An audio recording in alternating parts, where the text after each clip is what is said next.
Graça e paz do nosso Senhor Jesus Cristo, amém?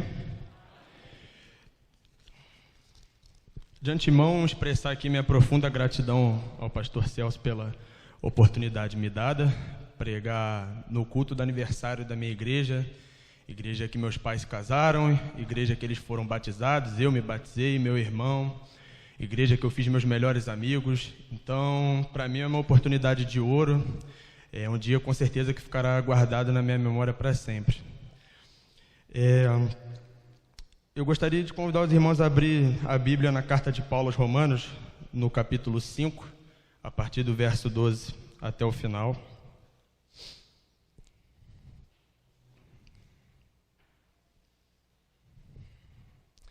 Romanos, capítulo 5, a partir do 12.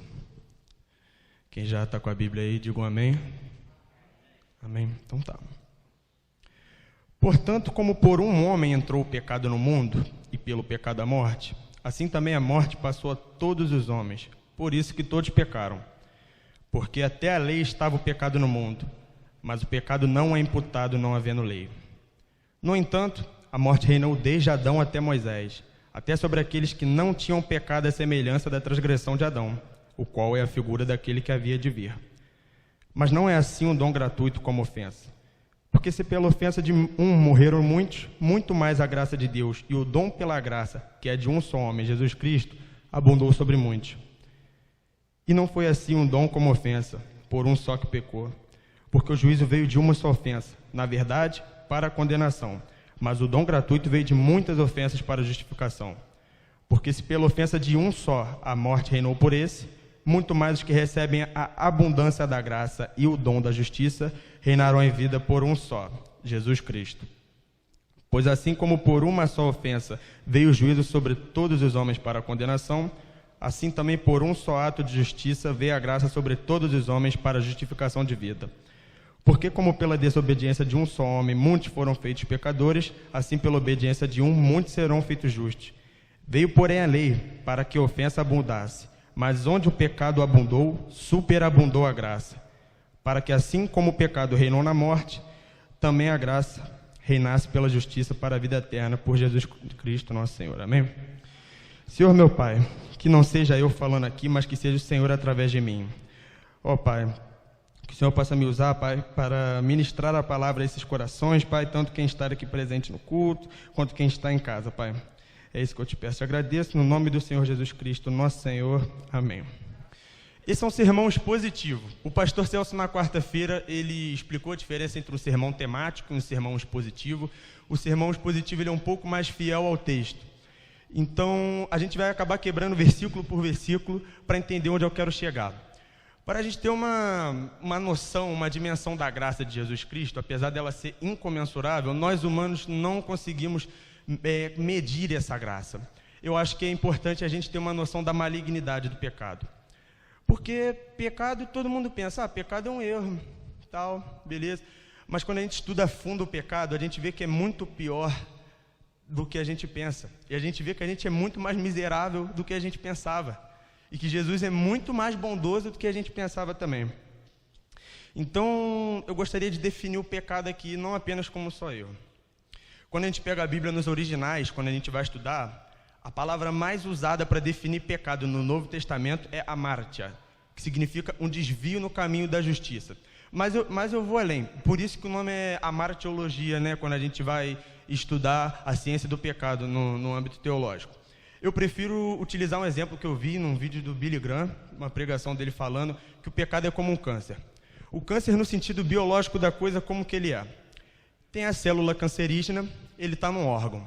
Se você não tratar, se você não fizer a cirurgia, a radioterapia, a quimioterapia, se você não fizer alguma coisa para acabar com aquele câncer, ele vai dominando, vai passando para outro órgão, vai passando para outro. Quando você vê, o seu lado final já está definido, a morte. O pecado é assim, é um câncer na alma. A gente já nasce com esse câncer. Porque quando a gente para ler também o mesmo livro de Romanos, no capítulo 3, 23, se eu não me engano, fala porque todos pecaram e destituídos estão da graça de Deus. Então a gente tem que entender que o pecado é muito pior do que a gente pensa e que a gente é muito mais miserável do que a gente achava. E quando aqui no texto, o texto aqui tu vê que ele cita o pecado no partir do verso 12 algumas vezes. Portanto, como por um homem entrou o pecado no mundo, e pelo pecado a morte, assim também a morte passou a todos os homens, por isso que todos pecaram. Porque até a lei estava o pecado no mundo, mas o pecado não é imputado havendo lei. Paulo aqui ele vai citar 5 vezes o pecado, porque ele quer expressar isso para a gente. E quando ele fala que o pecado entrou por um homem no mundo, eu sei que você ia na EBD, você conhece a história de Adão, você sabe que a serpente enganou sua esposa, Eva. Então Eva foi lá, mordeu e ofereceu para Adão também. Adão foi lá, o que aconteceu? Ele mordeu. A partir daí o pecado entrou no mundo. E eu gostaria de abrir um parênteses aqui. O pecado não entrou no mundo porque Adão fornicou. Não entrou no mundo porque Adão ficou bêbado, nem algo do tipo. Ele entrou no mundo porque ele desobedeceu.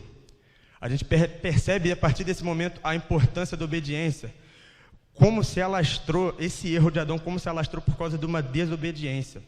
Deus fala não para os homens mais importantes da Bíblia. O primeiro homem da Bíblia, Deus falou não vai comer da árvore do conhecimento.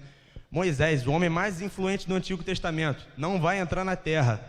O homem segundo o coração de Deus, Davi, por causa do teu pecado, a espada não apartará da tua casa. O homem mais paciente da Bíblia, na minha opinião, Jó, não, só quando a provação acabar. Deus falou não, inclusive, para o autor dessa carta, Paulo.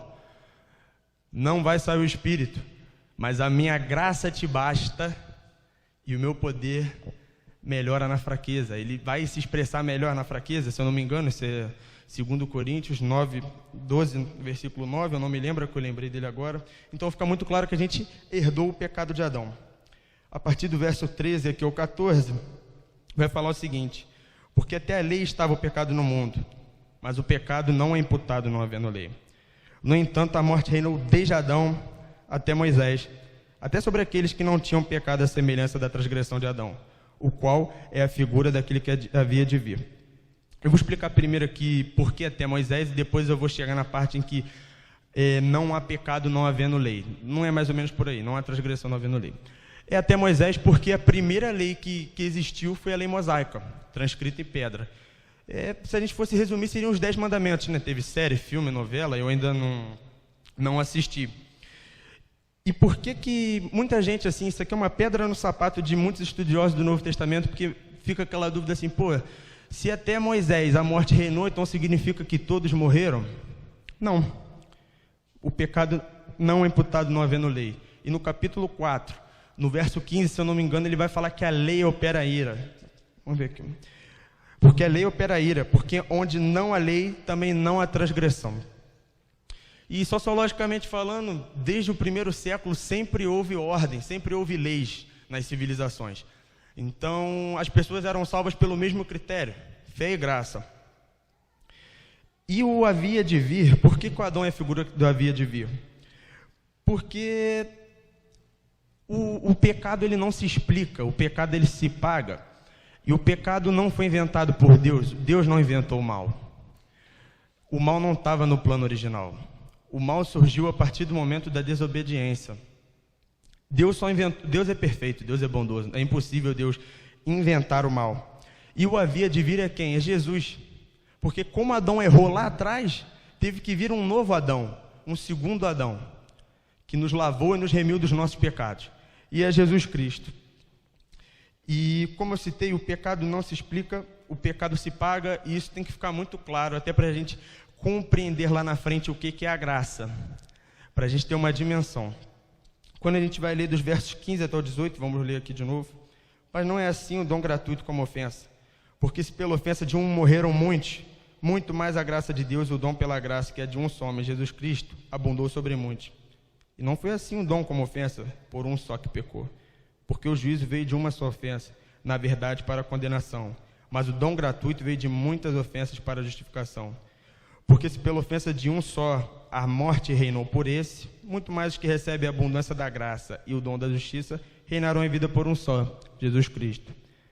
Pois assim como por uma só ofensa veio juízo sobre todos os homens para a condenação, assim também por um só ato de justiça veio a graça sobre todos os homens para a justificação de vida. Eu já expliquei aqui, Adão, né, que pela ofensa de um, fica muito claro que é Adão, mas quando a gente lê o verso do 16 até o 17, a gente percebe que o erro entrou por uma pessoa, mas a graça não.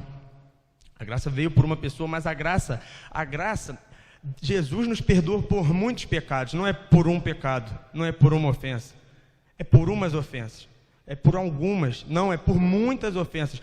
Por isso que eu falo que é incomensurável a graça de Jesus. Porque nós humanos, nós não temos esse tamanho, nós não conseguimos ter uma dimensão do tamanho da misericórdia de Deus. Porque, falando sério, cara, ninguém aqui perdoaria tamanhas ofensas para nós mesmos aqui, irmãos, igual Jesus nos perdoa. A gente vive errando, a gente vive pecando, a gente vive transgredindo a lei, vacilando no nosso dia a dia. Então, eu acho muito importante, tem um versículo que é Lamentações 3, do 22 a 23, eu vou ler aqui, rapidinho. 3, do 22 ao 23. As misericórdias do Senhor são a causa de não sermos consumidos, porque as suas misericórdias não têm fim. Novas são a cada manhã, grande é a tua fidelidade. Irmão, nós humanos, as nossas misericórdias não se renovam a cada manhã. Nós temos dificuldade em perdoar. Qualquer ofensa, qualquer briguinha, qualquer birrinha de escola, o mínimo que seja, nós já ficamos sentidos. Nós já ficamos falando mal das pessoas uma para as outras.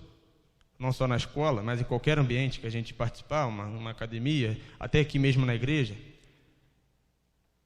E muitas das vezes nós não conseguimos imitar o nosso Senhor Jesus nisso. Nós precisamos imitar, Jesus tem que ser a nossa referência, mas não é fácil. Mas pela graça, nós podemos tentar.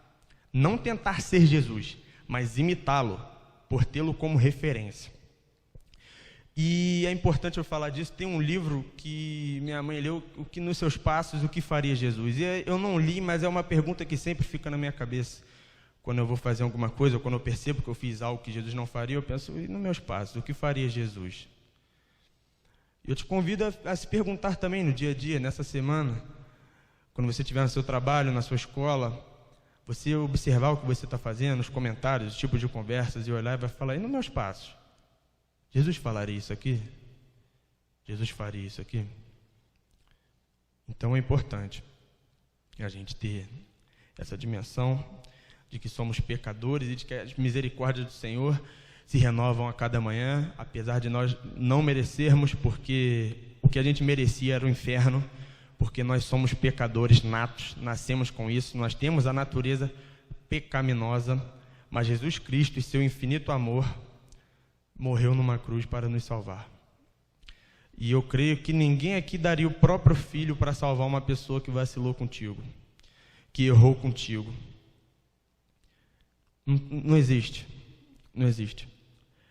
O ato que o Pai fez, entregando o seu próprio Filho, Jesus Cristo, na cruz do Calvário, é a maior forma de amor que nós conseguimos ter, é o maior exemplo. Não existe exemplo de amor igual esse, nem de mãe para filho, nem de filho para pai, nem de um avô para um neto, nem de um pastor para uma ovelha.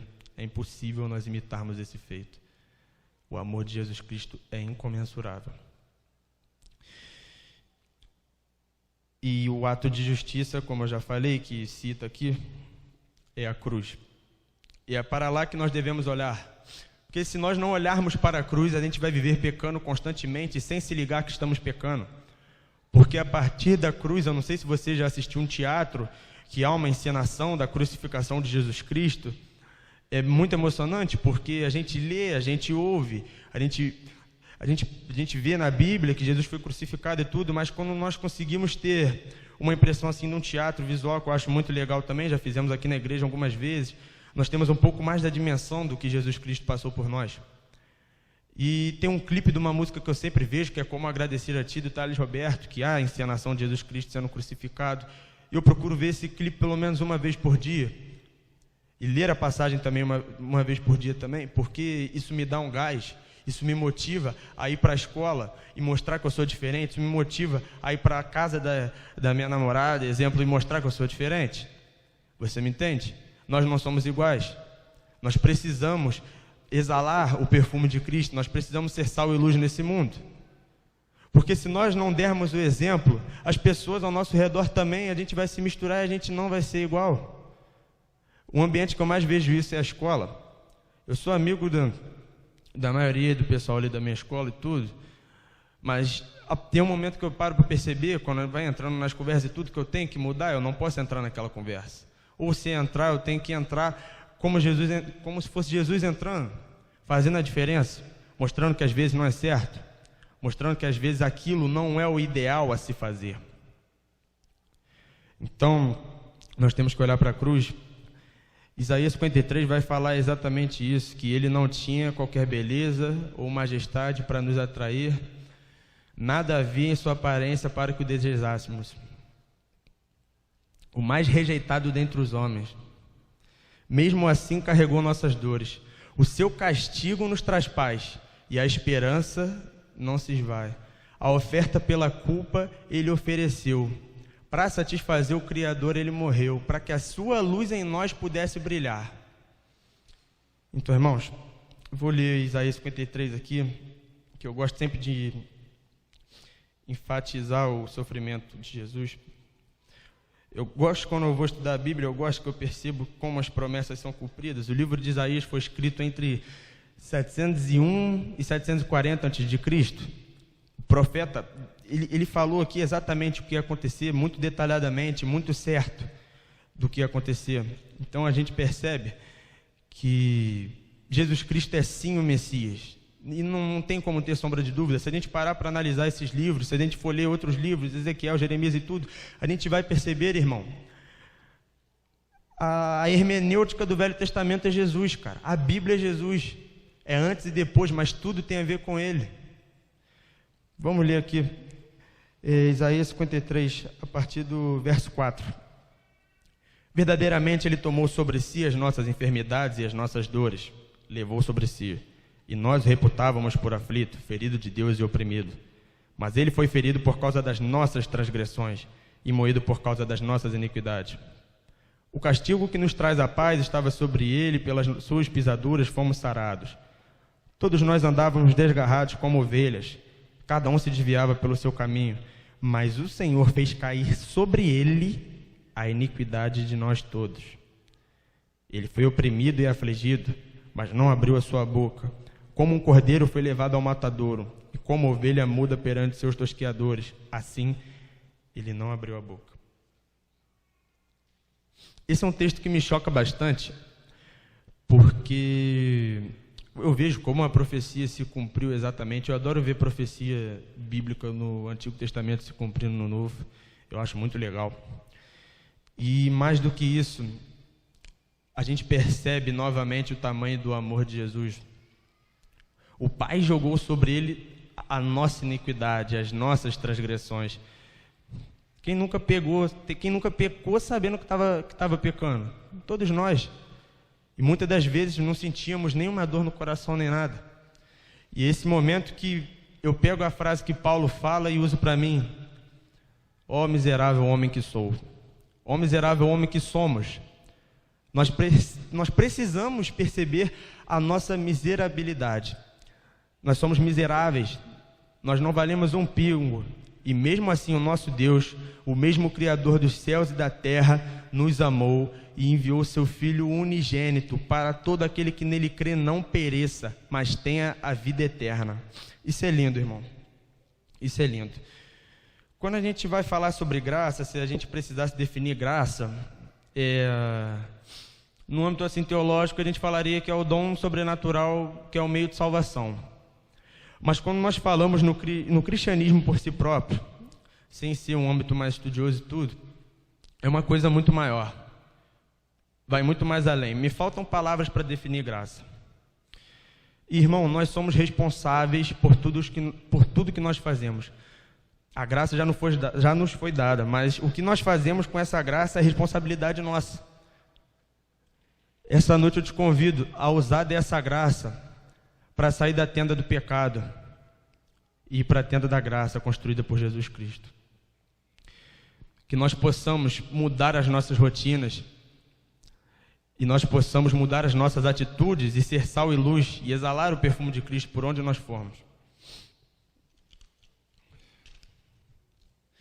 Quando a gente para ler do verso 19 ao verso 21, eu vou ler de novo aqui, tem duas reflexões que eu acho muito importantes aqui, que vem do verso 20. Veio, porém, a lei para que a ofensa abundasse, mas onde o pecado abundou, superabundou a graça. O pecado é a essência do maligno, mas a graça é a essência de Jesus Cristo. E não tem como o maligno ser maior que Jesus Cristo. E é justamente por isso que a graça superabunda o pecado. Satanás odeia a gente porque ele já é condenado. Então, com o fato dele já estar condenado, dele já saber que ele é perdedor, ele quer te levar junto por meio do pecado. Mas a graça vai superabundar isso tudo. Mas, irmãos, eu vou atentar vocês aqui, porque esse versículo é muitas vezes distorcido para poder pecar, e não é. O fato da graça superabundar o pecado não é permissão para você pecar e depois pensar, a graça vai superabundar, então eu vou pecar. Não é. Justamente porque a graça superabunda, você pode sair da tenda do pecado, porque o pecado é uma escravidão espiritual. O pecado é uma escravidão. Então, como que a gente vai ficar na escravidão falando que a gente pode ficar ali porque a graça vai te salvar? Não tem como. É mentira. Ou você opta por estar na tenda da graça, concebida por Jesus Cristo, ou você opta por continuar pecando, por continuar transgredindo a lei. Venha para a tenda da graça, irmão. Mude. A chance. Jesus morreu por todos. O que nós vamos fazer com a graça concebida por Ele é escolha nossa. E nós precisamos nos atentar que Jesus morreu sem a gente merecer, e a gente vai ficar dando esse mole. A gente vai ficar parado, irmão, isso aqui tudo é vaidade. O escritor de Eclesiastes, provavelmente Salomão, não posso afirmar porque não há provas concretas, ele vai falar que tudo é vaidade. E é verdade, a gente junta, a gente quer comprar um carro, a gente quer comprar uma casa, quer passar para tal faculdade, a gente faz tantos cursos, não sei o que, vira PhD em teologia, mas e aí, cara, e vai ficar por aqui isso tudo? A gente tem que olhar para o alto. A gente tem que olhar para o que realmente vale, o que é eterno, que é a nossa salvação. E temos que olhar para a salvação dos outros, evangelizar, falar. Irmãos, você tem a verdade na sua mão, você conhece a verdade de Jesus Cristo. Você vai ficar do lado do seu colega no trabalho, do lado do seu colega na escola, sem falar para ele. Aquela alma está indo para o inferno e você não vai fazer nada, você vai ficar parado? É claro que não.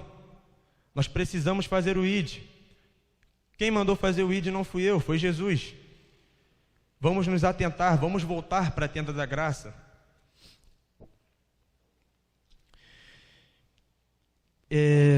Paulo, nesse livro de Romanos, ele faz menção à justificação, santificação e glorificação. A gente percebe que Cristo faz por nós nos 3 tempos, passado, presente e futuro. A justificação só é obtida por meio do arrependimento genuíno. A santificação é o viver em santidade, é o procurar melhorar. E a glorificação é o resultado desses dois, é o que vai acontecer conosco. Caso nós sigamos viver em santidade, e se a gente for justificado por Cristo, por meio do arrependimento genuíno, o nosso corpo vai ser glorificado e nós vamos passar a glória eterna com Jesus Cristo. A justificação é obra do passado. Um exemplo de justificação seria o ladrão na cruz. Ele errou, tem certeza que ele não só roubou, mas como ele deve ter cometido outras atrocidades, mas ele teve um arrependimento legítimo. No último segundo de sua vida, Jesus olha para ele e fala, ainda hoje estarás comigo no paraíso. Isso é lindo, porque ele errou a vida inteira dele. Eu não estou falando que é para você errar a sua vida inteira, isso aqui é um caso isolado, é um caso que aconteceu. Você já conhece a verdade, você não precisa continuar pecando, assim como eu falei sobre no versículo 20 aqui, que a ofensa vai abundar na lei, mas a graça superabunda a ofensa. Aí, o que é santificação? Viver em santidade. É procurar ser melhor, é procurar fugir do pecado. É o que Cristo faz por nós. É a obra do presente. E a santidade não é para eu ser melhor que você, ou você ser melhor que você, não. A santidade é para a gente poder nos aproximar de Cristo, para a gente ficar mais próximo de Deus e fazer uma obra em Cristo uma vida toda. Um exemplo disso é vai, não peques mais. E é isso que Cristo está falando para a gente nessa noite. E a glorificação é a obra do futuro, é a nossa esperança. Como eu disse, a vida é vaidade, mas a gente passa a nossa vida inteira, nós que somos servos de Jesus Cristo, esperando ser glorificados. E essa é a obra do futuro, é estar sentado na mesa, no banquete celestial. É a esperança de quem realmente crê em Cristo e segue os seus mandamentos. Tem uma passagem que eu gosto, que é Mateus 4, acho que é a partir do 12, que é quando Jesus sai da tentação nos 40 dias e 40 noites no deserto, e Jesus vai para a região da Galiléia, na cidade de Cafarnaum, nos confins de Zabulão e Naftali. Ele chega lá e a Bíblia vai falar que ele começa a pregar, mas ela vai enfatizar no último versículo, se eu não me engano é o 17, ela vai falar o que Jesus pregou e Jesus falava toda hora: arrependam-se, pois é chegado os reinos dos céus. Irmão, arrependa-se. A justificação só vai vir pelo arrependimento legítimo. Quem mandou você se arrepender não fui eu, foi Jesus. Você percebe que no início do ministério dele, em Mateus 4, a primeira coisa que ele começa a falar em suas pregações é: arrependam-se, pois é chegado o reino dos céus. E tem outra passagem que eu gosto também, que é João 8,34, que ele fala, que ele está explicando que ele é maior que Abraão e tudo para os judeus. E ele fala que o escravo, o servo do pecado, ele não fica para sempre. O servo sai da casa uma hora, mas o filho continua. Irmão, a gente nasceu servo do pecado, a gente nasceu merecendo o inferno. Mas Jesus está te chamando para você sair da casa. Você é servo, mas por meio da graça você pode sair dessa casa do pecado. Você pode escolher mudar de vida. E a graça de Jesus, cara, Jesus morreu para todos. Jesus não morreu para alguns. Jesus morreu para todos. Procure o arrependimento legítimo. Observe, reveja suas atitudes e mate o seu próprio eu e nasça de novo, para você ter uma nova vida em Jesus Cristo. Se você quer usufruir da graça a partir de hoje, se você ainda não aceitou Jesus Cristo como seu único e legítimo Salvador, ou se você estava desviado e quer voltar para a tenda da graça, quer parar de pecar rotineiramente, você quer batalhar contra isso, você quer que o seu corpo seja glorificado no futuro e estejamos reunidos num banquete celestial, eu peço para que você se coloque de pé se tiver alguém aqui no culto ou até em casa, eu não vou estar vendo, mas se você quer mudar de vida, eu te faço um convite hoje.